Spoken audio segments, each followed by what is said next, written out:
প্রিয় ২ নং ওয়ার্ডবাসী, আসসালামু আলাইকুম। আজ ২৮শে ফেব্রুয়ারি ২০২৬ সাল। গত ২০২১ সালের ২৮শে ফেব্রুয়ারি হবিগঞ্জ পৌরসভার পৌর নির্বাচন অনুষ্ঠিত হয়। উক্ত নির্বাচনে আমি অংশগ্রহণ করি। আমার প্রতীক ছিল উট পাখি মার্কা। সেই প্রতীক উট পাখি মার্কা নিয়ে আপনাদের ভালোবাসায়, আপনাদের মায়ায়, আপনাদের মহব্বতে, আপনাদের সহযোগিতায় আমি বিজয়ের দ্বার প্রান্তে ছিলাম। উক্ত নির্বাচনে আমি প্রায় ১২০০ ভোট পাই, কিন্তু গত আওয়ামী লীগ সরকারের ইঞ্জিনিয়ারিং সিস্টেমের কারণে আমি বিজয় হতে পারিনি। আমাকে সামান্য ভোটে ফেল দেখানো হয়েছে। প্রিয় ২ নং ওয়ার্ডবাসী, সম্ভবত ২০২৬ সালের মধ্যেই বর্তমান সরকার, বিএনপি সরকার একটি নির্বাচন দিবে, স্থানীয় সরকার।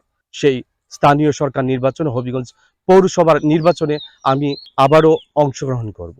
২০২১ সালের ২৮শে ফেব্রুয়ারি যেভাবে আমাকে আপনারা ভালোবেসে আমার প্রতীকে উট পাখি মার্কায় ভোট দিয়েছিলেন, আশা করি আগামী দিনগুলোতে আপনারা আমাকে ভালোবেসে আমাকে সহযোগিতা করবেন।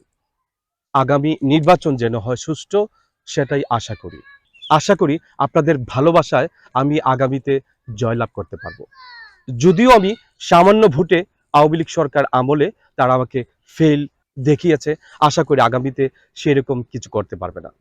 আপনাদের যদি ভালোবাসা থাকে, আপনাদের মহব্বত থাকে, আপনাদের মায়া থাকে, তাহলে আগামী নির্বাচন নিশ্চয়ই ইনশাল্লাহ আমি জয় করব। আপনারা ভালো থাকবেন, সুস্থ থাকবেন, আমার জন্য দোয়া করবেন। খুদা হাফেজ।